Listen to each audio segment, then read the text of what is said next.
The first step towards achieving your dreams is having the right coach. Get the best education with forensic classes by Diksha and make your NET forensic exam dreams come true. Download the app now. Hello everyone, welcome to today's class. और आज की class में हम क्या पढ़ रहे हैं? Plasmid. क्या पढ़ रहे हैं आज की क्लास में? हम पढ़ रहे हैं प्लाज्मिड। ठीक, सो आज हमने क्या पढ़ना है? प्लाज्मिड। मैंने प्रीवियस क्लासेस में जो अभी तक रिकॉम्बिनेंट डीएनए भी बताया था कि हमने एक डीएनए लिया हुआ होता है उस बैक्टीरिया से, एंड देन उसमें हम क्या करते हैं, उसमें हम हमारा डीएनए इनकॉर्पोरेट कर देते हैं। मैंने कुछ ऐसा स्ट्रक्चर बना के बताया हुआ था। सो ये जो मेथड है ये रिकॉम्बिनेंट डीएनए टेक्नोलॉजी का मेथड है, और जो हम ये कट पेस्ट यहाँ पे कर रहे हैं वो इसी के थ्रू कर रहे हैं। एंड देन इस सेल को जब आप बैक्टीरिया सेल में इंट्रोड्यूस करोगे, सो जैसे ही बैक्टीरिया की जो सेल है वो मल्टीप्लाई होगी, वो आपकी डीएनए भी मल्टीप्लाई हो जाएंगे। जीन लाइब्रेरी में भी हम यही कर रहे थे, है ना। जेनेटिक लाइब्रेरी में भी हम ये ऐसे ही इसी मेथड के थ्रू बना रहे थे। अब जो ये हमने ये येलो वाला जो जिसे हम वेक्टर कह रहे थे या फिर जिसे हमने वेक्टर कहा था, वो कहाँ से, अब वो क्या है? वो है प्लाज्मिड। ठीक है, प्लाज्मिड कहाँ होता है? बैक्टीरिया में। ठीक है, बैक्टीरिया में होता है ये प्लाज्मिड। और ये इनकी जो सेल डिवाइड होकर जो सेल बनती है वो एग्जैक्ट कॉपी होती है। ठीक है, क्या होती है? एग्जैक्ट कॉपी होती है अपनी मदर सेल से। ठीक है, सो बैक्टीरिया का जो बेसिक स्ट्रक्चर है वो ऐसे ही होता है। बाहर की साइड में कैप्सूल होती है, सेल वॉल होती है, फिर प्लाज्मा मेम्ब्रेन होती है, न्यूक्लियोइड होता है एक, फिर होता है प्लाज्मिड एंड दूसरा राइबोसोम्स। सो प्लाज्मिड एक तरीके का डीएनए ही है, but it is not a chromosomal DNA,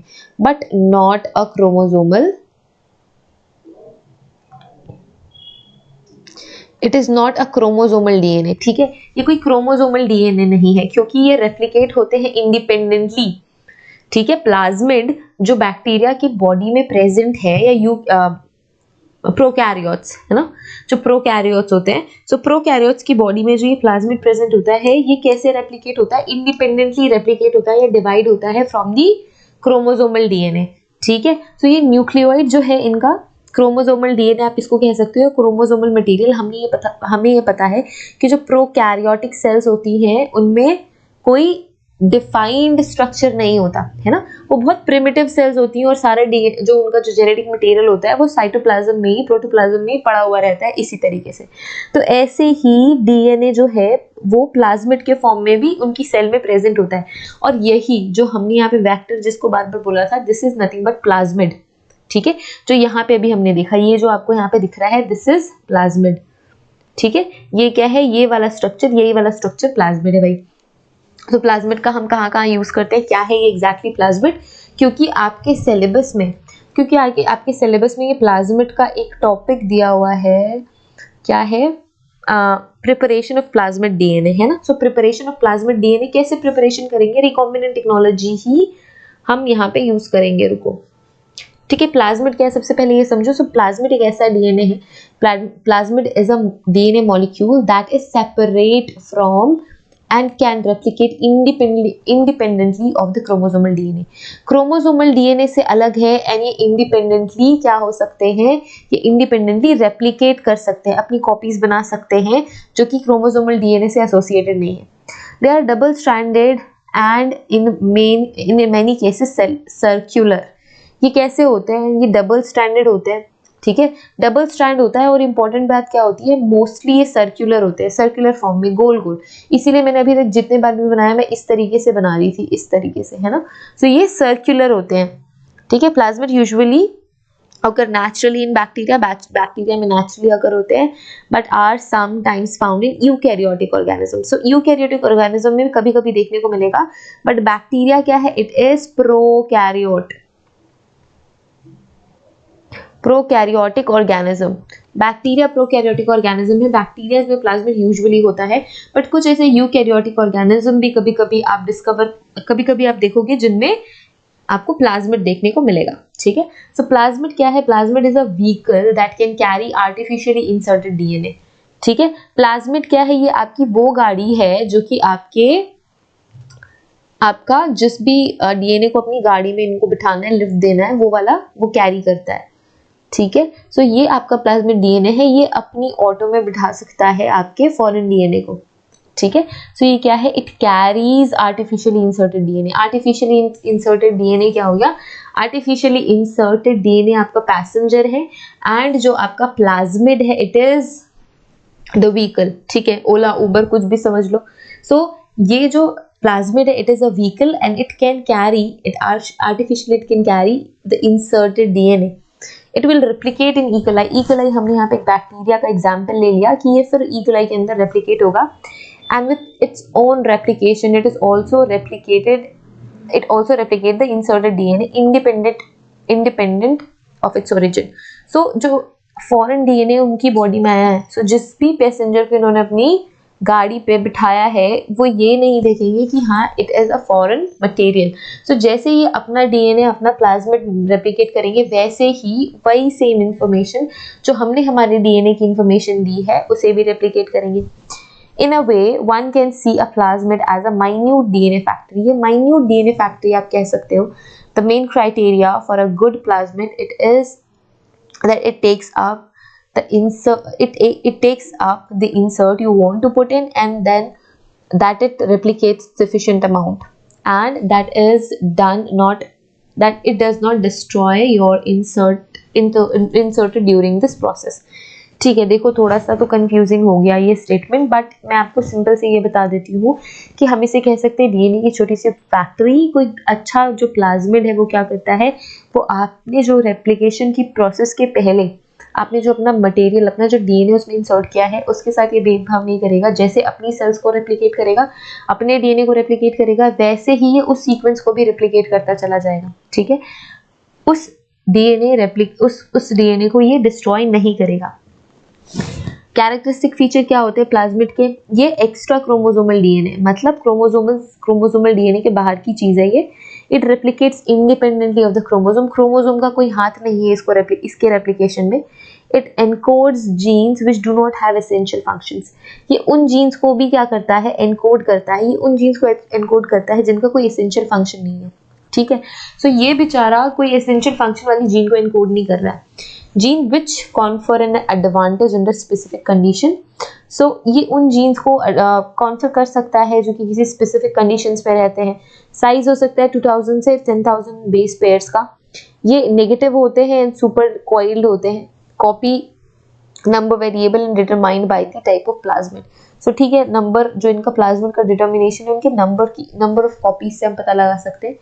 specific host range होती है, देखो तो ये जो प्लाज्मिड है ना वो बैक्टीरिया में किसी भी होस्ट सेल में ये आराम से चले जाते हैं। ठीक है, बट इनकी सेल थोड़ी स्पेसिफिक रहती है। इनके पास एक ओरिजिन ऑफ रेप्लिकेशन होता है जहां से ये रेप्लिकेशन शुरू करते हैं। देखो मैंने क्या बोला था, ये सर्क्यूलर डीएनए है। सो इस तरीके से ये सर्कल की फॉर्म में होता है, इसीलिए हमने यहाँ पे ऐसे डीएनए का भी सर्कुलेशन आपको दिखाया है कि ऐसे सर्कुलेटेड डीएनए होता है। सो ये आपका सर्कुलेटेड डीएनए है प्लाज्मिड, जो कि क्रोमोसोमल डीएनए से अलग है। ये आपका एक रीजन कहलाता है, इंपॉर्टेंट रीजन है, स्टार मार्क कर देती हूँ, ओरिजिन ऑफ रेप्लिकेशन। सारा रेप्लिकेशन यहीं से ओरिजिनेट होता है। अब ये जो आपको दिख रहा है रिस्ट्रिक्शन साइट, सो ये वो वाली साइट है जहाँ पे आप अपना इंटरेस्ट का जीन इंसर्ट करोगे। ठीक है, यहाँ पे आप बाहर का डीएनए मटेरियल क्या करोगे, इंसर्ट करोगे। ठीक है, ये कहलाता है एक एरिया जिसे हम कहते हैं प्रमोटर, दूसरा एक एरिया जिसे हम कहते हैं antibiotic resistant gene and then selectable marker. So ये 2-3 ऐसे एरियाज होते हैं आपके प्लाज्मिड जीन में। जो हमारा सबसे ज्यादा इंपॉर्टेंट जो एरिया है वो ये वाला एरिया है। ठीक है, रिस्ट्रिक्शन साइट वाला एरिया है, ओरिजिन ऑफ रेप्लिकेशन वाला, क्योंकि यहीं से रेप्लिकेशन शुरू होगी। जैसे डीएनए का रेप्लिकेशन कैसा होता है, डीएनए का रेप्लिकेशन आप देखोगे, डीएनए का रेप्लिकेशन, सो ये कोई डबल स्ट्रैंडेड डीएनए है। रेप्लिकेट कैसी होगी, सो ये जो डीएनए स्ट्रैंड्स है ये ऐसे क्या हो जाएंगे, अलग होंगे। ठीक है, इसके बाद क्या होगा, इसमें दूसरी डीएनए बनेगी ऐसे, है ना। तो ऐसे ही ये जो प्लाज्मिड डीएनए है वो भी रेप्लिकेट होता है। सो ये सर्कल के फॉर्म में है ना, सर्कल के फॉर्म में है। सो ये यहाँ से ओरिजिन ऑफ रेप्लिकेशन है, यहाँ से शुरू होता है। सो एक सर्कल ये बना लो, दूसरे सर्कल्स में ऐसे हम बना सकते हैं, ऐसे रेप्लिकेशन शुरू होता है एंड देन ये जाके फिर से नया प्लाज्मिड डीएनए आगे बनाते हैं। ठीक है। सो इस तरीके से रेप्लिकेशन शुरू होता है। रेप्लिकेशन, ओरिजिन ऑफ रेप्लिकेशन वाले पॉइंट से रेप्लिकेशन की शुरुआत होती है। एप्लीकेशन क्या है ये आपको पढ़ना है, इंपॉर्टेंट है। एप्लीकेशन क्यों हम पीछे पड़े हुए हैं इस प्लाज्मिड के, ठीक है। प्लाज्मिड को हम वेक्टर भी कहते हैं और ये हम होस्ट सेल में इंट्रोड्यूस करते हैं जीनोमिक लाइब्रेरी कंस्ट्रक्शन के लिए। कल ही हमने पढ़ा था कि जीनोमिक लाइब्रेरी है, जीन लाइब्रेरी का जो कंस्ट्रक्शन है वो भी हम मॉलिक्यूलर बायोलॉजी में पढ़ते हैं, जेनेटिक मैनिपुलेशन से बनाते हैं। Concept of the double digestion of plasmid and genomic DNA. So जो डाइजेशन होता है प्लाज्मिक एंड जीनोमिक डीएनए का, उसके डबल डाइजेशन मेथड को समझने के लिए plasmid copy number will be determined by the size of the insert. So जितना भी आपने डीएनए इंसर्ट किया है उसका जो कॉपी है वो प्लाज्मिड के नंबर से पता चल जाएगा, ठीक है। इनका इनवर्स रिलेशनशिप होता है। जीन एक्सप्रेशन में हम पता लगाते हैं, जीन एप्लीकेशन में यूजफुल है। Heterologous gene expression involves the expression of proteins in prokaryotic and eukaryotic host. अगर जो होस्ट है वो प्रोकैरियोटिक है या यूकैरियोटिक है, तो इनका जो हेटेरोलोगस, हेटेरो मतलब डिफरेंट लोकस में, मतलब क्या, अलग अलग जगहों में जो जीन का एक्सप्रेशन है, जैसे कि प्रोटीन या फिर जीन का जो एक्सप्रेशन है प्रोकैरियोटिक यूकैरियोटिक सेल में, उसको हैंडल करता है। हेटेरोलोगस, हेटेरो मतलब डिफरेंट, लोगस मतलब लोग इन अ सेंस प्लेस, ठीक है। Plasmid expression is driven by इनक्यूबिकल प्रोमोटर्स। जो प्लाज्मिड एक्सप्रेशन है वो इंड्यूसिबल प्रोमोटर्स की हेल्प से आप क्या कर सकते हो, प्लाज्मिड का एक्सप्रेशन देख सकते हो। This is first point, this is second and third. The PET series of plasmid are most commonly used vectors of recombinant DNA expression. So recombinant DNA expression में हम PET series के plasmids का इस्तेमाल करते हैं, ठीक है। अब थर्ड जनरेशन वैक्सीन क्या है, ये इंपॉर्टेंट टॉपिक है, थोड़ा स्लाइटली इंपॉर्टेंट है। What is third generation vaccines? So third generation vaccines are based on the plasmid DNA vectors. So हमने थर्ड जनरेशन वैक्सीन्स को किससे जोड़ा हुआ है, प्लाज्मिड डीएनए वेक्टर से जोड़ा हुआ है, which have been genetically engineered, जिसको हमने जेनेटिकली इंजीनियर्ड किया है to carry vital code proteins। जो क्या कैरी करते हैं, वाइटल कोड प्रोटीन्स कैरी करते हैं, उनकी बॉडी में वाइटल कोट है, मतलब उनकी बॉडी में वाइटल ऐसे प्रोटीन के सीक्वेंस है जो इन्फ्लुएंस किसी भी होस्ट या प्रोमोटर की इन्फ्लुएंस में एक्सप्रेस होते हैं, ठीक है।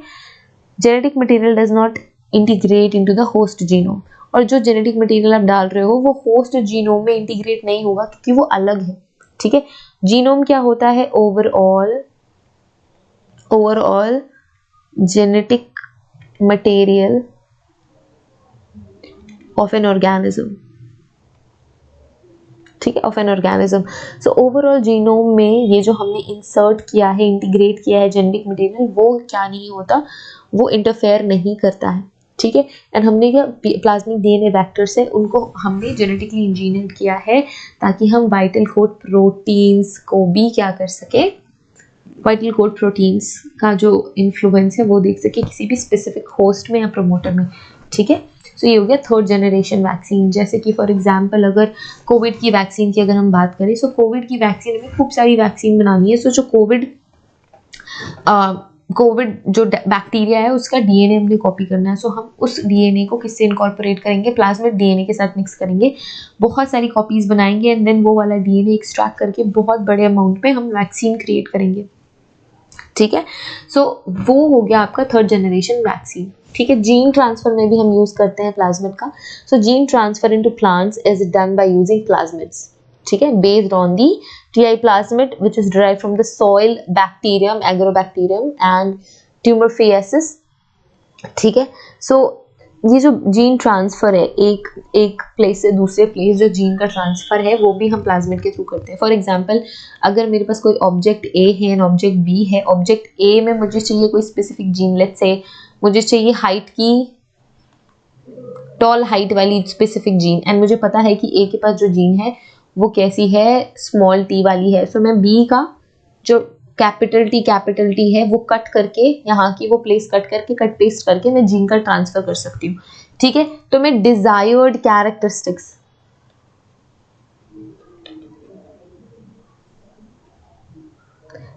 कैरेक्टरिस्टिक्स क्या कर सकती हूँ, बना सकती हूँ। कस्टमाइजेशन अवेलेबल है, ठीक है। कोई जीन पसंद नहीं आ रहा उसे कट करके अलग कर दो, जो डिजायर्ड जीन है वो आप लाइगेज के थ्रू पेस्ट कर दो। तो जीन ट्रांसफर में भी हम प्लाज्मिड्स का यूज करते हैं, ठीक है। जीन ट्रांसफर में भी हम क्या यूज करेंगे, हम प्लाज्मिड्स यूज करेंगे, ठीक है। यस, तो हमने प्लाज्मिड के बारे में इतना ही पढ़ना था। See you guys in the next lecture. Thank you so much. Have a great day ahead. Bye.